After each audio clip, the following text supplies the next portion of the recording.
안녕하세요. 준숙입니다. 오늘은 현명한 의사결정에 대한 이야기를 해보려고 합니다.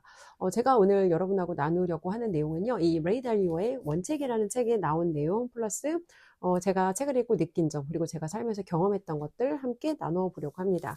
이 원칙이라는 책은요. 레이 달리오라는 저자가 쓴 책인데 레이 달리오는 브리지워터 어소시에이츠를 설립한 이제 세계적인 세계 최대 규모의 헤지펀드 회사예요. 이 브리지워터 어소시에이츠를 설립한 설립자이자 투자자이자 기업가입니다. 굉장히 성공한 기업가인데 이제 이분이 자신이 비즈니스를 성장하면서 개인의 삶과 비즈니스에 적용했던 그런 원칙들을 정리한 책입니다. 자, 여러분 제가 질문을 좀 드려볼게요. 여러분들은 삶에 원칙이라는 게 있으신가요? 원칙이라고 물어보면 좀 뭔가 원칙이라는 거 삶에서 잘 생각해 본 적이 없는데 라고 생각하시는 분들도 있을 거고 뭐 이것저것 나름대로 삶에서 내가 나는 이렇게 살아야 된다 라는 원칙을 갖고 있는 분들도 있으실 거예요. 저는 사실 예전에 제가 만 10년 동안 영어 학원 운영했던 전직 학원장인데요. 일단 삶의 영역과 일의 영역으로 구분을 했을 때 삶의 영역에서는 사실 저는 그렇게 딱히 원칙이다라고 할 만한 게 없었어요. 근데 일의 영역에서는 이제 굉장히 저는 좀 정확한 원칙이 있었습니다. 예를 들어 제가 학원을 운영했던 학원장이니까 학생의 시간 그리고 학부모의 돈 이제 이런 것들의 낭비가 없이 최대한 고객들과 투명하게 정직하게 소통한다. 정직한 소통. 어, 고객의 시간과 돈이 낭비되지 않도록 정직하게 소통하겠다는 게 저의 어떤 학원 운영의 원칙이었고요. 시간 낭비, 돈 낭비 안 되고 정직하게 소통하겠다. 이 원칙을 바탕으로 항상 저는 학원 운영할 때 이제 그렇게 고객들하고 좀 소통을 했던 것 같아요. 오늘 제가 나누려고 하는 내용에 이제 현명한 의사결정에 관한 내용이 나오거든요. 자, 우리가 여러분 의사결정을 한다는 거를 한번 생각을 해볼게요. 의사결정을 할 때 가장 먼저 하는 일은 뭘까요? 의사결정.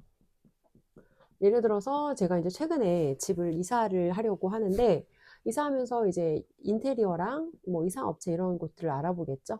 인테리어 업체랑 이제 이사 업체 이런 곳들을 알아보는데 이제 인테리어 업체를 여러분께서 알아보실 때 가장 먼저 하는 게 뭐예요? 보통 온라인상에서 전화로 이제 업체 정보를 좀 수집하고 이쪽에서 온라인 리뷰가 있으면 보고 고객이 남겨준 고객 리뷰가 있으면 보고 전화로 소통해보고 현장에 직접 방문해서 이제 업체 대표랑 좀 미팅도 해보고 그러니까 이런 단계를 통해서 우리가 하는 게 뭐죠? 정보 수집을 하죠. 아, 이 사람에 대해서 이제 이분은 이러이러한 업무 스타일을 가지고 있고 기간은 얼마나 걸리고 비용은 어느 정도가 내가 이제 발생하겠구나라는 이런 정보를 수집을 하게 됩니다. 자, 여기까지가 이제 학습의 단계예요. 어떤 결정을 하기 위해서 우리가 처음에는 정보를 수집해야 되거든요. 그래서 의사결정을 하기 위해서 좋은 결정을 하기 위해서 가장 먼저 1단계는 우리가 정보를 수집하고 그 내용을 학습하는 그런 단계이고요. 자, 정보가 이제 수집이 됐습니다. 그럼 어떻게 해야 되죠? 그리고 나면 이제 결정의 단계로 넘어가죠. 그렇죠? 결정의 단계로 넘어가는데 그때는 내가 어떤 지식을 지금 확보를 했는지 내가 확보한 어떤 지식 그리고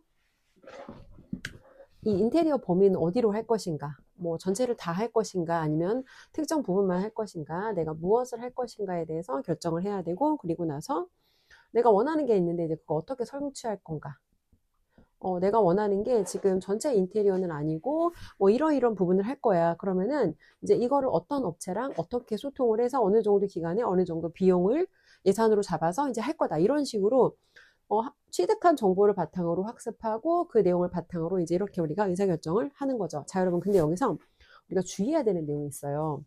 의사결정할 때 주의해야 되는 게 어떤 거냐면 혹시 여러분 그런 경험 해보신 적 있으세요? 누군가가 여러분한테 어떤 뭔가를 요청했어요. 내가 이번 주 뭐 이제 이런 요일에 이런 도움이 좀 필요한데 도와줄 수 있어? 라고 누군가가 요청을 했는데 그 문제에 대해서 깊게 생각하지 않고 예스라고 내가 답변을 그냥 해버린 거예요. 그때 딱 질문 들었을 때 내가 그때 할 수 있을 것 같은데 라고 해서 답변을 했는데 자, 이제 이게 1차 답변입니다. 이 답변을 했는데 시간을 두고 생각해 보니까 내가 그날 이 약속을 지키지 못할 어떤 상황이 떠오르는 거예요. 자, 그래서 예를 들어서 그날 내가 다른 일정이 있을 수도 있고 아니면은 내가 그날 뭔가 이제 그 개인적으로 내가 뭔가를 해야 될 수도 있고 등등. 그래서 뭔가 내가 이 답변에 포함되지 않은 그런 내용들이 떠오르면서 이제 2차적인 어떤 결과 상황이 예상이 되는 거죠. 근데 경우에 따라서는 2차적인 상황뿐만 아니라 시간이 지나고 내가 뭔가를 이제 되돌이켰을 때, 돌이켰을 때 또 시간이 더 지났을 때 영향을 받을 수 있는 3차적인 결과 상황까지 있을 수 있다는 거예요. 그래서 보통 우리가 누군가한테 요청을 받거나 질문을 받거나 하면은 이제 그 자리에서 바로 답을 해야 된다라고 생각하는 경우가 있어요. 근데 이런 거예요, 여러분. 인간이 의사결정하는데 우리 뇌가 두 가지 방식으로 움직이거든요. 자, 첫 번째는 빠른 뇌, 두 번째는 느린 뇌인데요. 빠른 뇌는 뭔가 어떤 외부에서 반응이나 자극이나 질문이 들어왔을 때 깊게 생각하지 않고 즉각적으로 내가 거기에 대해서 리액션을 하는 거예요. 근데 이 뇌는 어떤 거냐면 이제 약간 동물적인 어떤 그런 동물적이고 본능적이고 뭔가 감정적인 그런 반응인 경우가 많아요. 그래서 뭔가 중요한 의사결정을 여러분이 할 때는 우리가 보통 이렇게 생각하거든요. 누가 나한테 뭔가 물어보면 바로 그 즉시 답을 해야 된다. 이렇게 하는 게 예의가 아닐까라고 생각을 하는데 답을 해놓고 내가 다시 그 답을 뒤에 없는 것보다는 조금 시간차를 두고 확인해서 답을 해주는 게 여러분이 더 좋은 의사결정을 할 가능성이 높고요.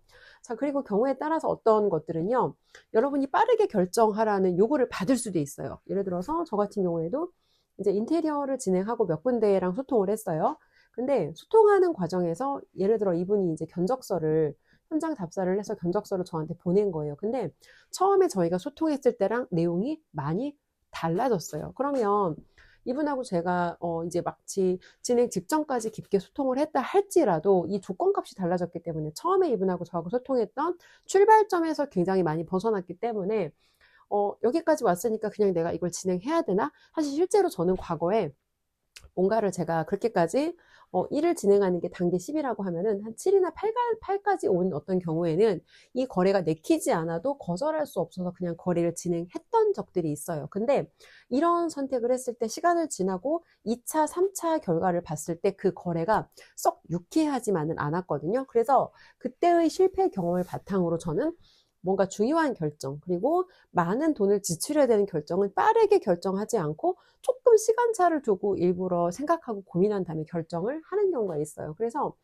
이런 경우에는 어떤 중요한 의사결정일 때는 꾸물거림을 통해서 일부러 조금 시간을 두고 생각해 보는 거예요. 그리고 나서 결정하면 이때는 이성과 논리의 영역이 작동된다. 그래서 우리 뇌를 시스템 1, 시스템 2라고 부르거든요. 시스템 1은 즉각적으로 빠르게 반응하는 어떤 동물적인 그런 감정적인 반응 이런 것들을 처리하는 거. 시스템 2는 논리적이고 이성적이고 깊은 사고 이런 것들을 판단하는 뇌인데 이제 이런 두 가지의 특징을 알고 여러분들이 의사결정할 때 참고를 하시는 것이 좋고요.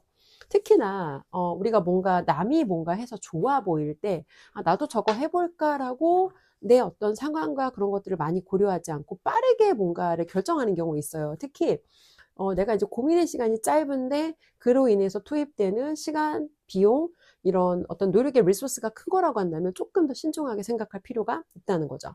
자, 이 책에서 이 레이 달리오의 원칙이라는 책에서 이제 원칙에 대해서 이렇게 나오거든요.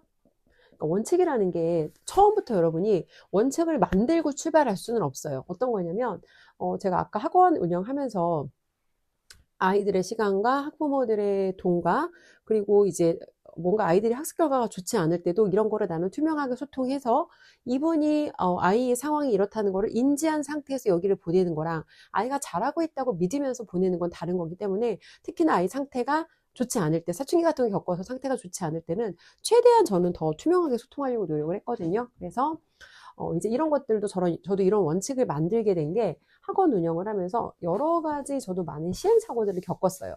처음에는 이런 어떤 의사소통을 하는데 어떻게 표현을 해야지 이제 이런 것들을 잘 매끄럽게 전달할 수 있을지 여기에 대한 사실은 저도 고민이 좀 있었고 시행착오를 하는 과정에서 저의 의도와 다르게 상대방이 그거에 대해서 이제 뭐 유쾌하지 않게 불쾌하게 생각해서 그런 걸로 인해서 뭔가 퇴원이 이루어졌다거나 뭔가 그런 많은 시행착오의 경험들이 있었습니다. 그리고 이런 시행착오의 경험과 그리고 뭔가 여기서 실수가 있었던 적도 있고 그리고 이런 소통의 결과로 매끄럽지 않아서 뭐 학생이 떠난 경우도 있고 실패라고 꼭 그걸 보기는 어렵지만 이런 다양한 경험들을 통해서 자 여러분 중요한 건 경험이에요.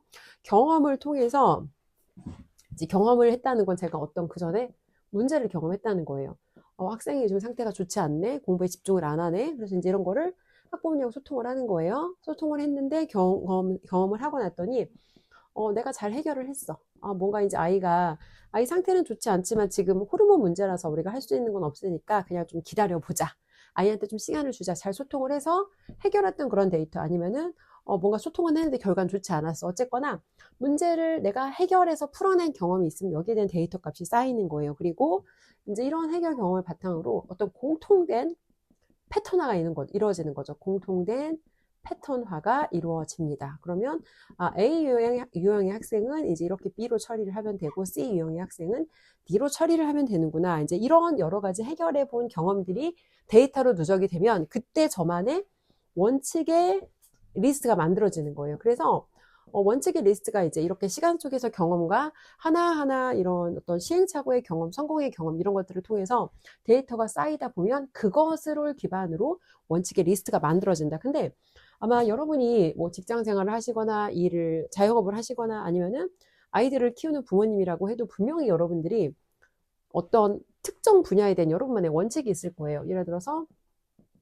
자녀를 키우는 분들이라고 한다면 분명히 육아에 대한 원칙이 있을 거고요. 그리고 내가 사업을 한다고 하면 당연히 업무에 대한 원칙이 있을 거고요. 그리고 또 뭐가 있을까요? 내가 경제에 대한 여러분만의 분명히 어떤 지출의 원칙이 있을 겁니다. 그래서 이제 이런 원칙이 있는 게 왜 중요하냐면 원칙이 있는 사람과 없는 사람의 삶의 그 무게의 정도가 되게 달라요. 어떤 거냐면 우리가 살면서 문제라는 거는 여러분 절대 피할 수가 없거든요.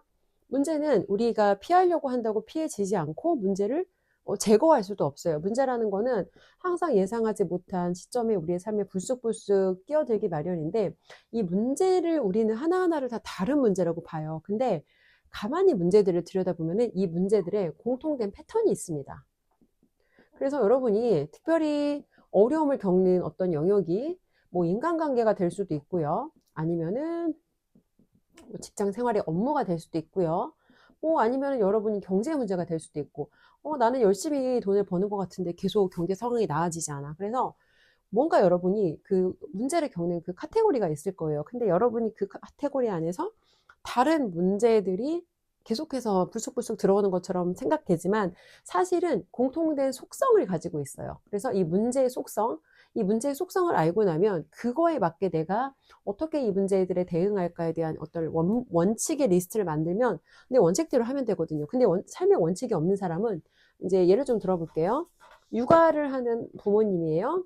아이들은 늘 떼를 쓰죠. 그랜카돈이 아이들이 최고의 세일즈맨이라고 했거든요. 왜냐면 어떻게든 부모님한테 원하는 건 반드시 얻어내거든요. 떼를 쓰든지 바닥에서 뒹굴든지 수단과 방법을 가리지 않고 부모님한테 원하는 건 반드시 얻어내기 때문에 아이들을 최고의 세일즈맨이다 라고 표현을 했는데 아이들이 뭔가 조르는 게 있어요.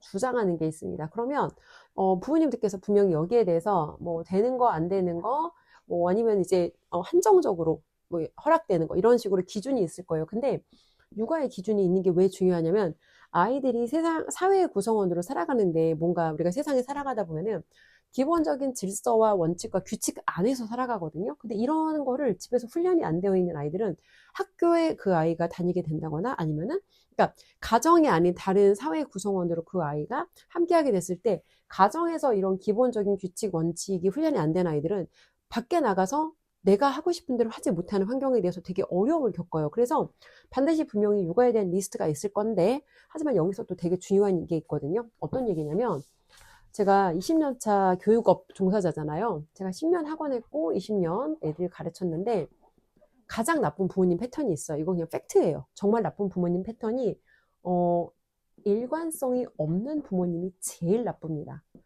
이런 A의 상황에는 이제 이렇게 B라고 하라고 했고 그리고 또 B의 상황에는 뭐 C라고 하라고 했고 이런 식으로 상황별 어떤 부모님의 그 아이와 약속된 그런 대응 방법이 있어야 되는데 예를 들어서 아플 때 뭐 학원을 안 가는 거는 어느 정도 이상의 아이가 뭐 이런 건강에 나쁜 상황이라면 안 간다거나 근데 예를 들어서 아이가 뭐 약한 감기라거나 미열이라거나 뭐 이러면 간다거나 이런 식으로 타인에게 피해를 주는 거는 뭐 이제 정도가 심해서 그런 경우에는 안 갈 수 있지만 타인에게 피해를 주지 않는 선에서 그러니까 요즘에는 또 사회적으로 뭐 코로나 이후에 사실은 그런 게 되게 서로 민감하니까 그래서 타인에게 피해가 되지 않는다라고 보여지는 선에서 아이가 통증이나 불편이 약간 있는 거는 가는 거. 이런 거를 사실 원칙으로 하는 게 되게 중요하거든요. 이게 왜 중요하냐면 학원 할 때 제가 아이들이 저를 되게 무서워했어요. 무서워한 게 제가 아이들한테 막 되게 쌀쌀맞게 나쁘게 해서 무서운 게 아니라 저는 한 번 말 뱉은 건 반드시 지켜요. 그래서 아이가 선생님 저 오늘 숙제 노트를 안 가져왔어요 라고 얘기를 하면 그랬구나 괜찮아 갔다 와 수업 끝나고 갔다 와 라고 하면 그 아이는 사실 숙제를 정말 안 가졌을 수도 있고 안 했을 수도 있거든요. 근데 대부분 안 가졌다고 하는 경우 중에 10번 중에 한 8, 9번 정도는 안 한 경우가 많아요. 근데 보통 그러면 이제 집에 갔다 오러 가는 게 너무 가혹하게 느껴지니까 그럼 다음 시간에 가져와라고 하는데 이게 한 번, 두 번 반복되면 이 아이한테 굉장히 나쁜 습관이 돼요. 저는 그래서 그거를 처음부터 얘기해요. 숙제 안 가져온다고 안 가져왔다고 하면은 나는 분명히 너를 집에 갔다 오게 보낼 것이다 라고 처음에 얘기를 했고 약속한 대로 말 뱉은 대로 제가 한 번, 두 번 정도를 하면은 아이들이 더 이상 저한테 이 거짓말을 못 하거든요. 그래서 저랑 6년, 8년 정도 공부하고 중학교까지 졸업하고 나간 친구들이 저한테 한 말이에요. 선생님 진짜 무섭다고. 왜 무섭냐면 말 뱉은 건 반드시 지키기 때문에 무섭다고. 그래서 저는 아이들이 어릴 때 2학년 때 보통 이제 1, 2학년 때 저를 처음 만나거든요. 이때 만들어진 규칙이 이 아이들이 중학교 졸업할 때까지 거의 계속 가는 거예요. 그래서 어떤 우리가 아이들한테 좋은 습관을 만들어줄 때 제일 중요한 건 일관성. 그리고 일관성이 없는 이 육아 패턴이 가장 나쁘다. 한 가지 더 덧붙이면 엄마랑 아빠랑 이 육아관이 다른 것도 사실은 되게 나빠요. 아이들한테는 다르게 상황별로 혼란을 주는 게 되게 나빠요. 어느 정도 아이들이 자랄 때까지는 이제 기본적으로 규칙이라든지 습관 같은 게 되게 중요한데 그런 것들이 형성되는 시기까지는 부모님의 일관성 있는 어떤 약속을 지키는 그런 모습이 되게 중요하다. 자, 다시 돌아와서 이제 그래서 중요한 거는 이런 원칙들이 여러분들 삶에도 필요하다는 거. 자, 여러분 이 책에서 레이 달리오가 굉장히 기가 막힌 표현을 썼습니다. 어떤 얘기를 했냐면 우리가 인생에서 내가 직면한 문제들, 여러분이 지금 풀고 싶은 돈 문제, 인간관계 문제, 건강 문제 등등 여러분이 이 풀어야 되는 문제들을요. 수수께끼 같다고 생각하는 게 여러분 혹시 어렸을 때 뭐 수수께끼 책 같은 거 보신 적 있으세요? 저는 제가 어렸을 때 수수께끼 책 같은 거 보면서 이제 그 안에 있는 퀴즈 같은 거 막 이렇게 풀고 그렇게 놀기도 했거든요. 이 문제를 수수께끼라고 생각을 하라는 거예요. 그래서 수수께끼 같다고 생각하는 게 도움이 된다. 왜냐면 문제를 지긋지긋한 골칫덩이라고 생각하면 이 문제를 해결하는 동안 계속해서 고통스러워요. 근데 수수께끼라는 거는 이걸 풀었을 때 내가 여기에 대한 어떤 기쁨이라는 보상이 따라오잖아요. 그쵸? 그래서 이 수수께끼라고 문제를 생각하고 하나하나 문제를 해결했을 때 우리가 보석을 얻게 된다고 해요. 그 원칙이라는 보석. 이 문제를 풀고 나면 앞에서 제가 말씀드린 것처럼 학생들과의 어떤 뭔가 이렇게 그 어려운 문제 상황을 해결하고 나면 거기에 대한 경험치가 저한테 쌓이는 거고 그 경험치를 바탕으로 저는 이 문제를 풀었기 때문에 원칙이라는 보석을 얻게 된다는 거예요. 그래서 여러분께서 원칙은 다른 사람이 누가 대신 만들어줄 수가 없어요. 결론적으로 여러분이 내가 정말 지독한 가난을 경험해보고 나니까 흥청망청 쓰는 건 안 되고 계획성 있게 뭔가 계획해서 그걸 바탕으로 소비하고 살아야겠다. 뭐 이런 원칙을 만든다거나 뭔가 여러분이 살면서 어려운 문제 상황을 겪어봤어야 그리고 그걸 해결해 봤어야 거기에 대한 여러분만의 원칙이 만들어지는 거거든요. 자, 근데 여러분 여기서 이런 얘기가 나와요. 수수께끼를 푸는 동안 이 모든 종류의 감정이 나온대요. 수수께끼. 자, 생각해 볼게요. 수수께끼를 푸는 동안 문제가 잘 안 풀리면 어떻게 되겠죠? 문제가 잘 안 풀리면 뭔가 짜증도 나고 화도 날 거고 문제가 잘 풀리면 기쁘게 느껴질 수도 있을 거예요. 근데 감정이라고 하는 건 사실 굉장히 주관적인 거거든요. 모든 사람이 똑같은 문제에 대해서 같은 감정을 느끼진 않아요. 어떤 사람은 이 문제를 해결하는 동안 내가 뭔가 지금 해결하고 있구나라는 기쁨의 감정, 도움이 되는 감정, 플러스가 되는 감정을 느낄 수도 있고요. 누군가는 거기에 대해서 부정적인 감정을 느낄 수도 있어요. 왜 자꾸 나한테만 이런 문제가 생기는 거지? 도대체 언제쯤이면 나는 이런 문제에 시달리지 않을까? 이렇게 똑같은 상황이지만 내가 어떤 사람인지에 따라서 그 문제를 바라보는 관점이 다르고 그 문제 자체가 문제가 아니라 내가 그 문제를 어떤 색 안경을 끼고 바라보는지 내 관점에 따라서 그 문제는 달라지고 내가 느끼는 감정도 달라진다는 거예요. 자, 여기서 되게 중요한 얘기가 또 나오는데요. 나심 니콜라스 탈레브의 이제 안티프레질이라는 책에 옵션 값이라는 게 나와요. 옵션. 자, 여러분 옵션이라고 하면 여러분들은 어떤 긍정적인 게 떠오르세요? 아니면 부정적인 게 떠오르세요? 저도 이제 그렇게까지 생각 못 해봤는데, 저희 그 배우미 동생이 그런 얘기를 하더라고요. 여행 갈 때 옵션, 그리고 물건 살 때 옵션. 이런 것들은 우리한테 뭔가 추가적인 지출을 하게 만드는 거라서 보통 옵션 하면은 이제 긍정적이지 않은 것들이 떠올 수도 있다. 근데 여기서 안티프레즐에서 이야기하는 옵션은요, 우리한테 추가적으로 여분을 주는 것들이에요. 어떤 얘기냐면, 옵션이라는 거의 특징을 제가 좀 말씀드릴게요. 어떤 행동의 과정으로부터 전환하게 만드는 걸 옵션이라고 하는데, 어떤 행동 과정으로부터 뭔가를 전환시킬 수 있는 능력. 자, 그리고 전환시킬 수 있는 능력. 자, 그리고 어떤 대상한테 여러분 영향을 끼쳐요.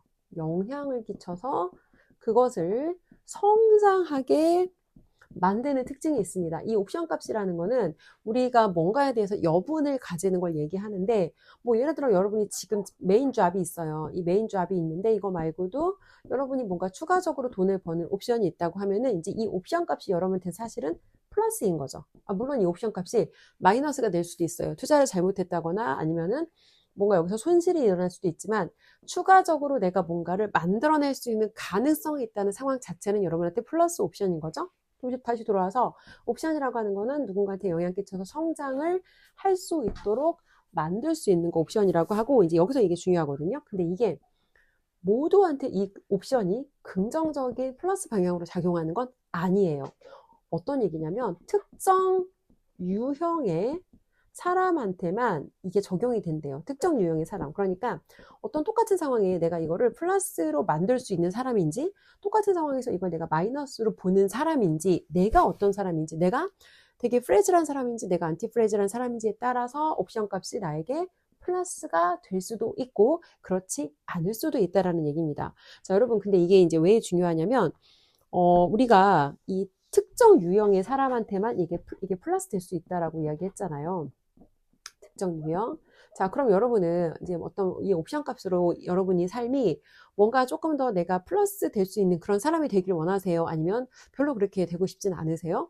보통의 경우라면 여러분들도 이 옵션 값으로 혜택을 얻는 사람이 되고 싶을 거예요. 뭔가 여러분이 추가적인 어떤 경험을 통해서 그걸로 통해서 여러분이 돈을 더 벌 수 있는 사람이 되거나 아니면 관점이 더 있는 사람이 되거나 뭔가 여러분이 조금 더 나은 사람이 되고 싶을 거예요. 자, 특정 유형의 사람 설명을 드릴게요. 시행착오를 합리적으로 활용할 수 있는 능력을 가진 사람. 시행착오라는 건 여러분 실수죠. 여러분이 뭔가를 경험했는데 시행착오를 겪었어요. 제가 예를 들어 학원 운영을 할 때 고객하고 뭔가 소통을 잘 못했고 고객을 잃었어요. 고객이 저를 떠난 거죠. 그럼 이런 시행착오를 통해서 제가 합리적으로 이 경험을 활용할 수 있는 사람이 되는 거예요.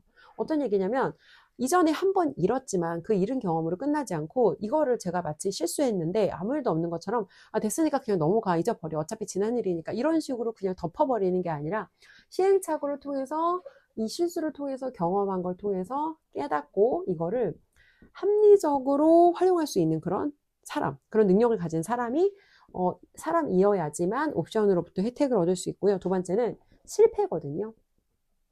자, 여러분들은 실패에 대해서 어떻게 생각하세요?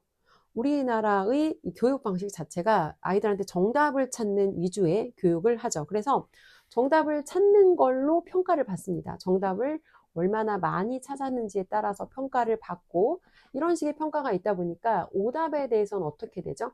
오답이 많은 거에 대해서는 이거는 실패이거나 아니면은 실수는 하면 안 된다. 실수하면 여기에 대해서 긍정적인 평가를 받지 못하니까 실수하는 건 나쁜 거야 라고 생각하게 될 수가 있어요. 근데 여러분, 실수가 이게 왜 중요하냐면, 실수라는 거는 사실 공부 잘하는 애들 특징을 보면요, 두 가지 특징이 있어요. 첫 번째는 이 아이들 메타인지가 되게 높아요. 한마디로 자기 주제 파악을 진짜 잘하거든요. 이거 문제를 봤을 때 이거 내가 풀 수 있는 문제인지 없는 문제인지 여기에 대해서 굉장히 정확하게 좀 그런 자기 자신의 능력치에 대해서 객관적으로 그러니까 높은 객관적으로 굉장히 잘 평가하는 게 보통 이 아이들 특징이고요. 근데 그러다 보니까 자기가 틀린 거에 대해서는 이제 틀린 문제에 대해서 이 아이들은 실수니까 뭐 대충 덮고 넘어가는 게 없어요. 이 아이들은 특징이 오답을 굉장히 정확하게 쓴다는 특징이 있는데, 이 보통 아이들이 특히 수학에서 그런 게 되게 많이 드러나거든요. 시험 볼 때 한 번 틀렸던 문제는 반복해서 계속 틀려요. 아이들은 그거를 뭐 이래서 틀렸어요, 저래서 틀렸어요 라고 얘기하는데 보통 그런 오답이 계속 발생하는 건 아이가 그 문제 패턴에 취약하거나 그걸 잘 이해하지 못했다. 다시 말하면 오답이 나왔다는 건 아이가 잘 배우지 못했다는 뜻이에요. 그럼 어떻게 해야 돼요?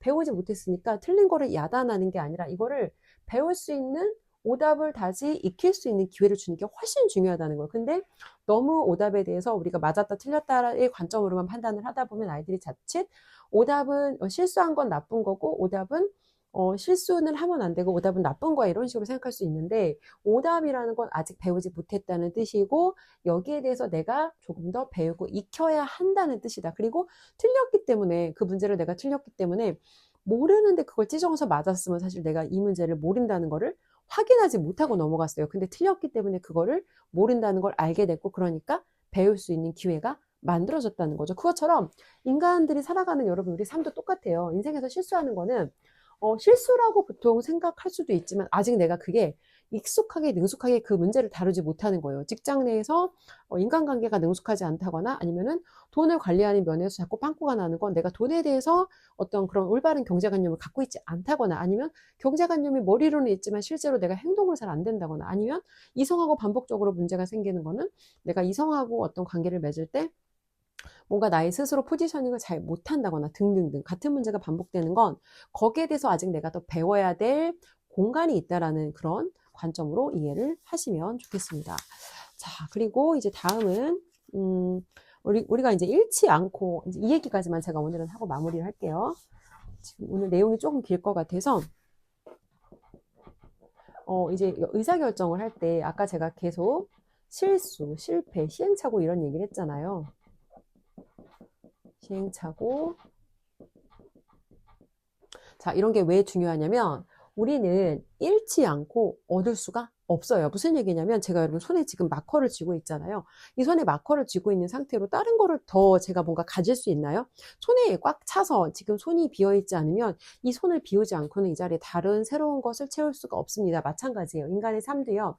내가 뭔가 가지고 있던 걸 내려놓거나 가지고 있던 것을 잃지 않고는 새로운 무언가를 경험할 수 없고 새로운 무언가를 배울 수가 없어요.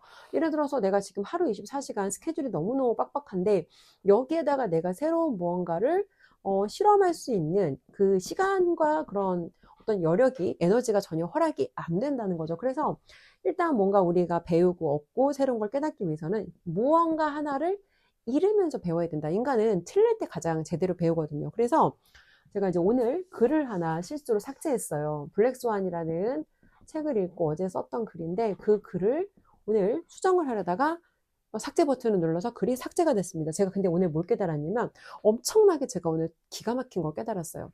보통 사람들이 여러분 잃는 것에 대해서 어떤 감정을 느끼죠? 굉장히 두려움을 느껴요. 뭐 진짜 잃는다는 게 뭐 자기 남자가 될 수도 있고요. 아니면은 돈이 될 수도 있고요.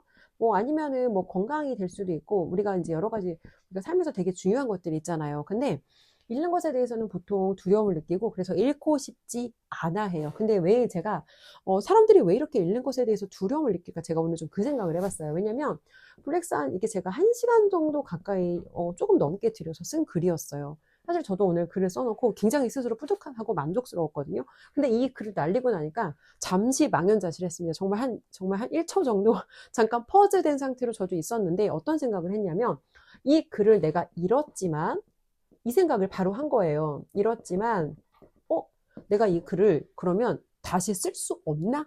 내가 이 글을 다시 쓸 수 없는 사람인가? 다시 쓸 수 없는 상태인가? 를 생각해 봤더니 이 글은 물론 처음의 글과 완전히 똑같지는 않겠지만 내가 언제든지 쓰려고 마음 먹으면 다시 만들어낼 수 있는 그런 글이었어요. 그러면 내가 무언가를 잃었을 때 그걸 내가 다시 길지 않은 시간 안에 빠르게 복구할 수 있다고 하면 그게 그렇게 사실은 두려울 일이 없는 거거든요. 근데 사람들이 무조건 잃는 것에 대해서 다 두려워하는데 이런 거예요, 여러분. 인생에서는요.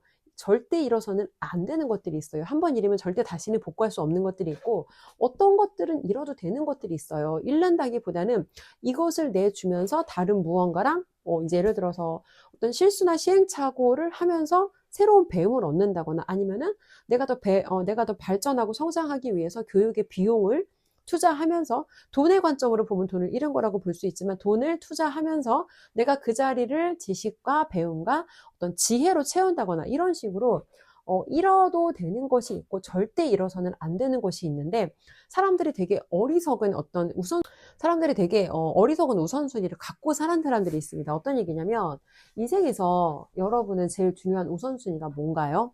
제일 중요한 우선순위가 뭐 여러 가지 있죠. 돈도 있고 가족도 있고 건강도 있고 명예도 있고 사실 여러분 이 중에 중요하지 않은 게 어디 있겠습니까? 그죠? 다 중요하죠. 근데 이것들 중에 돈만을 쫓는 사람들이 있어요. 되게 위험한 사람인데 이 사람들이 말로는 돈은 중요한 게 아니야 라고 말할 수 있지만 실제로 말이 아니라 그 사람 행동을 보면 알거든요.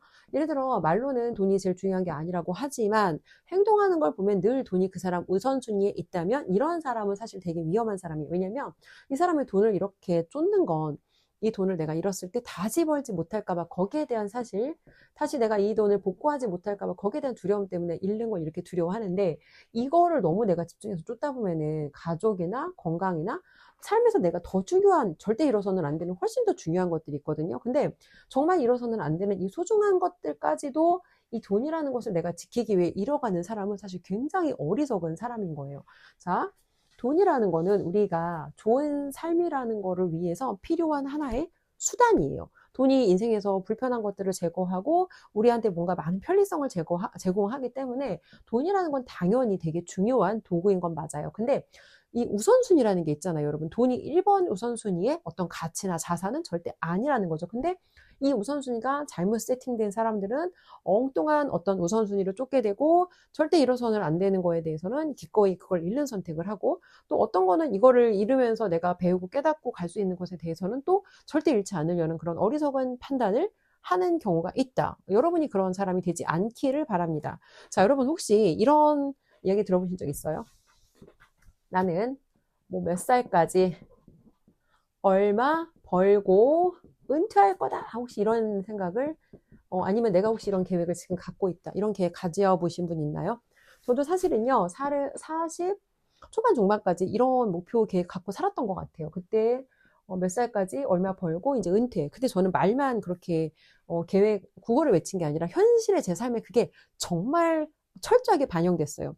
30 후반부터 제가 자영업 시작하면서 연금은 제가 30 중반부터 따로 벌었던 것 같아요. 그래서 저는 어떤 그때 이제 계획을 가지고 있었냐면 일단 저는 그때 결혼을 안 하겠다라고 결정을 했던 상태였기 때문에 일단 내 노후에 대한 대비가 필요하잖아요. 노후에 대한 대비. 예를 들어서 내가 60이 넘어서 뭔가 계속해서 돈을 벌 수 있을 자신이 없었어요. 내가 뭐 해서 돈 벌 수 있을까? 60이 넘은 나이에 100세까지 산다는데. 그래서 제가 내렸던 결론은 지금 바짝 벌어서 연금을 엄청나게 붙자. 그래서 노후를 대비하는 보험을 가입했고요. 그리고 건강이 나빠지니까 건강이 나빠질 때마다 보험을 하나씩 수집했습니다. 보험을 하나하나 건강이 나쁠 때마다 내 건강을 보완할 수 있는 보험들을 하나하나 수집했던 거예요. 심지어 30대 나이에 저는 셀버케어 보험까지 가입을 했어요. 자, 그리고 또 이제 여러 가지 자산들이 늘어나기 시작하니까 뭐 자산에 대해서 내가 이제 어떤 만약에 경우가 생겼을 때 보호할 수 있는 또 보험을 가입했고요. 자산 보호용 보험을 가입했고요. 진짜 많이 들었네요, 여러분.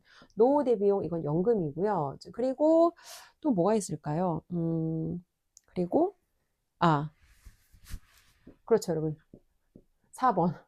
실버케어. 내가 나이가 들었을 때 내가 어떤 건강상의 문제가 생겨서 움직일 수 없을 때 누가 나를 보호할 수 없을 테니까 나는 어차피 독거노인으로 살 거니까 실버케어까지 들어야겠다. 그래서 30대 후반부터 40대까지 계속해서 저는 사실 이게 보험을 늘려갔거든요. 자, 제가 뭘 말하고 싶은 거냐면 여러분, 사람들이 보험을 언제 가입해요? 사람들이 보험을 내가 뭔가 인생에 걱정되거나 뭔가 내가 자신이 없거나 두렵거나 할 때 보통 보험을 가입하고 늘려가거든요. 30 중반에서 40대 초반 정도까지 저는 인생에서 내가 이 시기에 어떻게 살아가야 될지에 대한 그런 두려움이 많았고 내가 이 시기에 60이 넘은 나이에 내가 과연 일할 수 있을까라는 여기 질문에 스스로 답을 할 수가 없었어요. 그래서 어떻게 보면 제가 조금 더 현명하고 관점이 있던 사람이라면 60살까지 내가 할 수 있는 일은 무엇인가 차라리 찾는 노력을 했으면 될 텐데 저는 오로지 제 인생에서 내가 정말 마지막 죽는 날까지 내가 해야 되는 거는 이제 교육업이다. 내가 내 인생 마지막까지 해야 되는 일은 학원장이고 생각해보니까 60살이 넘은 학원장은 제가 자신이 없더라고요. 그래서 이제 이거를 젊어서 내가 지금 아직 컨디션도 좋고 내가 돈도 잘 버니까 바짝 당겨서 그럼 노후 대비를 악착같이 하자. 자, 여러분 어떤 문제가 생겼냐면요. 제가 지금 뭐 정말 이 수입에 정말 굉장히 많은 이 부분을 이 저축, 연금, 보험으로 다 완전 때려 넣은 거예요. 근데 언젠가 은퇴 후의 주은숙의 삶은 좋을지도 모르고 좋을 수도 있어요. 자, 은퇴 후의 주은숙의 삶은 좋을 수도 있지만 현재의 주은숙은 어떤 모습이었을까요? 현재의 주은숙은요. 언제나 투잡에 찌들어 있었고 당시 제가 학원도 제 인생에서 가장 잘 운영되고 잘 나가던 때였고 그때 제가 대학의 교수로 또 강의까지 하고 있었거든요. 그래서 제 인생에서 가장 잘 나가던 시기에 투잡을 뛰면서 이제 굉장히 빡빡하게 그리고 막 부동산도 제가 이제 이것저것 막 늘리던 시기라서 사실은 너무 힘들었고 너무너무 삶에 제가 여유의 공간이 없었어요. 근데 현재의 저의 삶은 너무 지긋지긋한 거예요. 도대체 나는 언제까지 이렇게 살아야 되냐. 근데 그때 제 동생이 대한민국 배우미가 저한테 이제 그런 얘기 했었거든요. 은퇴를 위해서 늙기 위해 사는 사람 같다. 근데 정말 제가 현재의 삶은 아무것도 없고 오로지 은퇴만을 위해서 사는 사람처럼 은퇴만을 기다리면서 사는 모습으로 살았는데 여러분 그거 아세요? 사람들은 은퇴하고 나면 갑자기 짜잔 하고 되게 좋은 시간의 여유가 생겼고 내가 돈도 좀 여유가 있으니까 은퇴 후에 내가 되게 행복하게 살 수 있지 않을까? 이런 나름의 환상을 갖고 있단 말이에요. 근데 은퇴 후 삶이 어떨지 제가 이거를 또 미리 살기를 해봤어요. 이게 어떤 얘기냐면 여러분 사람들이 은퇴 왜 하고 싶어 해요? 맨날 직장 출근해야 되는데 은퇴하고 나면 시간 많고 내가 막 여행 다니고 맛집 투어 다니고 막 하고 싶은 거 다 할 수 있을 것 같고 막 이제 이런 기대감으로 사실은 은퇴 후를 기다리는 거잖아요. 근데 은퇴 후 미리 살기라는 게 뭐냐면 학원 제가 학원을 정리하고 이제 2년 지금 2년 좀 안 됐어요. 2년 좀 안 되고 1년 정도를 꽤 시간이 되게 여유롭게 살았던 거예요. 이전에 그렇게 제가 그토록 원하던 시간적 자유를 드디어 제가 누리게 됐습니다. 세상에 시간의 자유가 많으면 저는 그냥 자동적으로 되게 행복해질 거라고 생각했어요. 그리고 내가 원하는 거를 막 내가 찾아서 되게 다양한 경험을 하면서 되게 내가 재밌게 신나게 잘 살 수 있을 거라고 저는 그렇게 막연하게 기대를 했는데 이전의 삶에서 내가 그런 경험치가 없어요. 어디에 가서 뭔가 다양한 경험을 한다거나 그런 경험치가 없으면 갑자기 시간이 생겼다고 뭔가를 내가 할 수 있는 사람이 되는 건 아니에요. 이전에 해본 경험이 있어야 시간이 생겼을 때 그런 여유도 누릴 수 있는 거고 또 한 가지 치명적인 단점은 이런 거예요, 여러분. 사람이 제가 정말 여러 번 얘기하지만 인간이 결핍이 어렵다고 생각하죠. 돈이 없거나 시간이 없거나 뭔가 내가 없는 게 내가 어렵다고 생각하는데 풍요가 훨씬 관리하기 어려워요. 시간이 많은데 그때 당시에 제가 뭔가 명확한 잡이 없었어요. 한마디로 딱딱딱 학원할 때처럼 통장에 돈 꽂아주는 잡이 없다 보니까 어떤 생각이 드냐면 시간은 많고 나는 돈은 지금 들어오는 돈은 없어. 그러니까 이게 벌어놓은 돈으로 쓰는 것도 사실 한계가 있잖아요. 그리고 제가 그때 처음 알게 됐어요. 내가 숨만 쉬어도 한 달에 이렇게 많은 돈을 쓰는구나. 그냥 학원장으로 살았으니까 현금이 따박따박 들어오는 그런 삶을 오래 살았으니까 생각보다 제가 아무것도 안 해도 들어가는 기본 지출이 너무 많더라고요. 한마디로 저는 삶이 너무 무거운 사람이었어요. 근데 그 삶이 무거운 상태로 백수가 돼서 갑자기 여유 시간이 주어지니까 너무 이제 그 경제적인 어떤 부분에 대한 압박도 사실은 느껴졌고, 그리고 이 시간은 많은데 내가 뭔가 생산적인 활동을 못 해내니까 저한테 스스로 되게 이런 생각이 들었어요. 나는 굉장히 쓸모없는 인간이구나. 이런 쓸모없는 인간이 과연 이 세상에 필요한가? 내가 계속 이 세상에 필요한 인간인가, 존재인가라는 막 이런 의문까지 저한테 사실은 들었어요. 그래서 여러분한테 제가 말하고 싶은 거는 은퇴 후 내가 몇 살까지 돈 벌고 은퇴할 거야! 이런 구호를 여러분이 외친다고 여러분 구호대로 절대 되지 않습니다. 여러분의 몇 살까지 뭐 은퇴 플랜 이런 거를 세운다고 되는 게 아니고요. 그리고 또 한 가지 보험연금 엄청 빡빡하게 들어주잖아요. 또 어떤 문제가 생기냐면 보험이 여러분의 건강이 망가졌을 때 돈에 대한 부분은 보장을 할지도 몰라요. 그런데 돈에 대한 부분을 보장하지만 보험이 여러분의 건강을 지키는 건 아니고요. 보험이 여러분의 실버 케어를 간병인을 여러분한테 보낼 수는 있지만 보험이 여러분의 어떤 노년의 그 외로움이라든지 여러분의 관계를 해결하는 건 아니에요. 그러면 사실 여러분이 문제가 생길 때마다 보험이나 연금이나 막 이런 데다가 돈을 갖다가 쇠어 넣는 게 아니라 어떻게 하면 내가 더 삶을 잘 살아갈 수 있는 관점을 가진 사람이 될지 거기에 대해서 사실은 훨씬 더 깊게 연구를 하셔야 돼요. 여러분 진짜 보험이 뭔지 아세요? 여러분 인생의 진짜 보험? 여러분 인생의 진짜 보험은요. 여러분이 절대 망하지 않는 사람이 되는 거예요. 여러분이 어떤 상황에서 내가 경제적인 어려움을 겪어도 다시 오뚜기처럼 일어날 수 있는 사람이 되는 거고요. 그리고 여러분이 건강이 무너지지 않도록 그 많은 보험이 거의 뭐 정말 수십만 원에서 수백만 원에 가까운 보험이 필요하지 않을 정도로 여러분 건강을 잃기 전에 알뜰살뜰히 보살피시는 거고요. 여러분이 노년에 정말 내가 뭐 진짜 간병이 필요해서 실버케어 사람을 부르는 건 어쩔 수 없지만 주변에 내가 만날 사람이 없어서 혼자 고립된 외로운 독거노인의 삶을 살지 않도록 여러분 주변의 관계를 잘 보살피는 게 되게 중요하다는 거예요. 그래서 얘네들이 해결할 수 없는 문제가 있는데 이거를 내가 이런 거예요, 여러분. 보험이라는 건 돈으로 해결할 수 있는 문제잖아요. 근데 세상에는 돈으로 해결할 수 있는 문제가 대부분이지만 사실은 돈으로 해결할 수 없는 문제들이 훨씬 더 어렵고 훨씬 더 가치 있고 훨씬 더 중요한 문제들이다. 이걸 사실 저는 말씀을 드리고 싶은 거예요. 자, 그리고 다시 이제 돌아와서 마지막입니다. 자, 여러분 아까 제가 보험, 여러분이 가입해야 되는 진짜 보험은 뭐라고 했죠? 여러분이 절대 망하지 않는 사람이 되는 겁니다. 그러면 그 방법이 뭐냐면 여러분 자신한테 투자하는 거예요. 교육도 들으러 다니고 책도 사서 읽고 어떤 교육 내가 들었는데 그 사람한테 뭔가 내가 배워볼 게 있을 것 같아. 그러면은 그 사람한테 조금 높은 티켓, 그 사람하고 조금 더 가깝게 연결돼서 직접 그 사람한테 어떻게 그 사람은 삶을 꾸려가는지 그런 지혜를 배울 수 있는 그런 클래스에도 등록을 해보시고 이렇게 여러분이 그리고 해외를 다니는데 단순히 해외가 맛집 투어, 호캉스 뭐 이런 게 아니라 사람을 배우러 다니는 거예요. 어떤 경험을 하고 이전에 한국에서 하지 못하던 낯선 경험을 하고 사람을 만나고 한국에서라면 내가 해보지 않을 법한 그런 경험들을 하고 뭔가 나를 그런 변동성 안에 넣어보기 위해서 낯설고 새롭고 뭔가 그런 경험을 여러분이 얻기 위해서 여행을 가는 거죠. 가는 거라는 말씀을 드리고 싶은 거예요. 자, 결론입니다. 우리가 이제 인생에서 되게 중요한 게 그 단계별 목표가 있어요, 여러분. 단계별 목표. 높은 단계가 있고, 뭔가 종속 개념이 있고, 이 원칙에 나온 내용이에요. 레이 달리오 원칙에 나온 내용. 높은 단계가 있고, 종속 단계가 있고, 이제 하위가 있고, 뭔가 하위가 있고, 그 다음에 하위, 이제 이런 식으로 있는데, 가장 높은 단계의 이제 비전은 이런 거예요.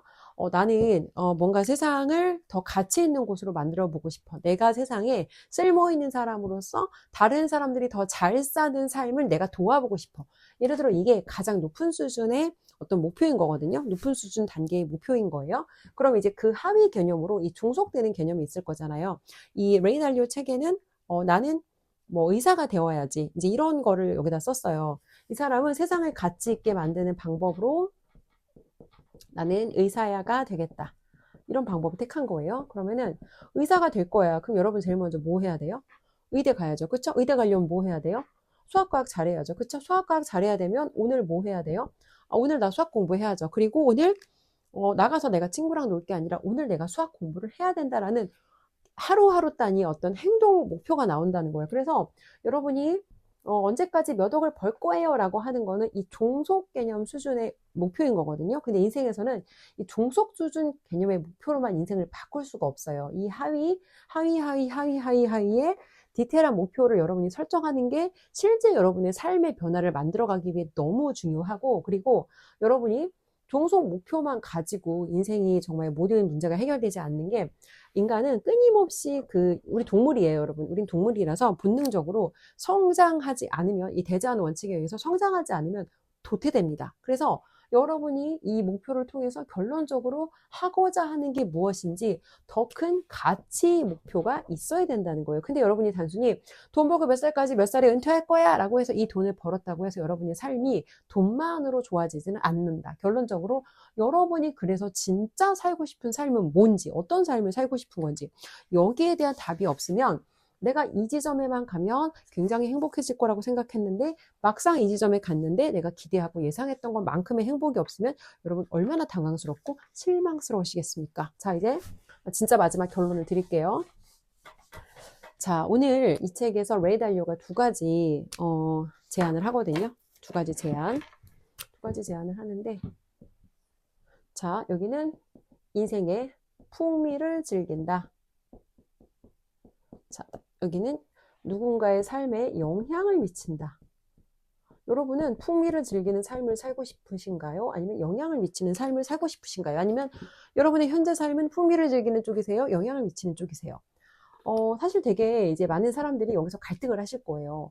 아, 나 어디 있다고 말을 해야 될까? 자, 여러분이 있고 싶은데 말고요. 실제 있는 데를 한번 생각해 보세요. 그러면 풍미를 즐긴다 쪽에서 아마 이제 이쪽에 조금 더 가까우신 분들이 많을 거예요. 근데 레이 달리오가 어떤 얘기를 하냐면 이거를 깨달았대요. 인생에서 우리는 보통 우리나라에서 생각하는 삶은 열심히 살고 성공하고 다른 사람한테 뭔가 내가 영향 주고 이쪽의 삶이 좋은 삶이다라고 보통 생각하실 거예요. 근데 풍미를 즐기는 것과 영향을 미치는 것 두 가지를 다 얻을 수 있다는 거예요. 두 가지를 다 얻을 수 있고 이 두 가지를 함께 누릴 때 인생이 훨씬 더 풍부하고 훨씬 더 인생이 깊어진다는 얘기를 해요. 그리고 여러분들이 아마 들으시면 깜짝 놀랄 만한 제가 충격적인 내용을 하나 말씀드릴게요.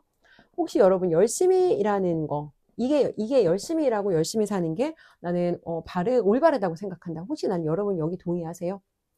레이 달리오가 그런 얘기를 해요. 인생에서 열심히 사는 게 이제 이 사람도 열심히 사는 것만이 좋은 방법이라고 생각을 했는데 꼭 그렇게 굉장히 열심히 사는 것이 아니라 효율적으로 일하는 게 더 중요하다라는 걸 깨달았다. 열심히보다도 효율적으로 일하는 거. 그러니까 여러분께서 현명한 의사결정 프로세스가 있고 여러분만의 원칙이 있으면 여러분 삶에서 불필요한 것들이 굉장히 많이 제거가 될 거예요. 그리고 레이 달리오가 얘기하는 풍미를 즐기는 삶과 영향을 미치는 삶. 이게 어떤 거냐면 저희 멘토님이 항상 그런 얘기하세요.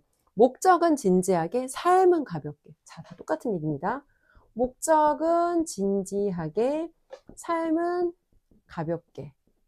영향을 누군가한테 미친다는 건요, 굉장히 인생의 중요한 목적, 진지한 목적을 가지지 않으면 이렇게 살 수가 없어요. 근데 인생의 진지한 목적을 가지고 사는 사람들은요, 실제 삶은 아이처럼 가볍게 살 수 있어요. 왜냐하면 우리는 삶을 무겁게 남들한테 보여주기 위해서 중산층 라이프를 유지해야 되는 그 무거운 그 거품 가득한 삶도 필요가 없고요. 삶에서 우리가 행복하기 위해서 여러분을 행복하기 위해서 여러분의 행복 비용은 얼마세요? 생각보다 우리가 행복하게 잘 살기 위해서 필요한 기본적인 그 비용은 크지 않아요. 근데 나머지는 왜 필요한 거냐고 하면은 우리가 그거보다 플러스 어나더, 그러니까 뭔가 내가 삶이 공허하면 자꾸 그런 걸 우리는 물건으로 채우고 싶어 하거든요. 그래서 삶이 진지하지 않을수록 그 공허함을 물건과 소비와 쇼핑과 여행과 뭐 호캉스와 등등으로 채우려고 하기 때문에 삶에 구멍이 많은 사람들은요, 지출이 많을 수밖에 없어요. 근데 삶에 뭔가 공허함이 없는 사람들은 사실 어디서 어떻게 살아도 별로 아무렇지도 않아요. 저도 옛날에는요, 꼭 좋은 수입차를 타고 다녀야 됐고, 꼭 좋은 아파트에 살아야 됐고, 꼭 어느 정도의 뭐 이제 그런 남들한테 보여지는 모습에서 이렇게 신경 써야 되는 부분, 이런 것들이 과거에 저는 중요했거든요. 근데 제가, 저희 멘토님 만나고 인생에 진짜 우리가 중요하게 가치를 둬야 되는 것이 무엇인가를 깨닫고 나니, 그리고 저는 사실 돈을 벌었는데 그때 제 인생에서 가장 공허하고 행복하지 않았거든요. 그 많은 어떤 고민과 방황의 시간을 통해서 인간이 행복하기 위해서는 삶에서 진짜 중요한 가치를 발견해야 되고, 근데 제가 그런 거를 발견해가는 과정에 있다 보니까 저한테 그렇게 보여지는 삶이 중요하진 않더라고요. 그래서 여러분이 인생의 목적이 진지하면 남에게 보여지는 삶이 필요하지 않고 결론적으로 여러분들의 삶은 정말 깃털처럼 가벼워질 수밖에 없다. 이런 말씀을 드리고 싶습니다. 자, 그리고 가벼운 삶을 위해서 여러분이 반드시 필요한 게 여러분만의 어떤 삶에 대한 원칙인데, 이 삶에 대한 원칙을 여러분들이 얻기 위해서 이제 여러분들이 여러 가지를 원칙에 대한 경험주의로 경험을 하는 게 필요하고, 당연히 여기에 대한 내가 이제 어떤 지식이라든지 이런 것도 필요하지만, 원칙을 기반으로 한 원칙 경험주의자가 되어서 삶에 중요한 것들만 남기고 중요하지 않은 것들은 다 제거하면 여러분들이 의사결정 프로세스도 간단하고 삶도 가볍고 그리고 굉장히 여러분이 삶에서 편안하면서 그리고 되게 만족감이 있는 깊은 행복이 있는 삶을 살 수 있다라는 내용과 함께 오늘 내용 마치도록 하겠습니다.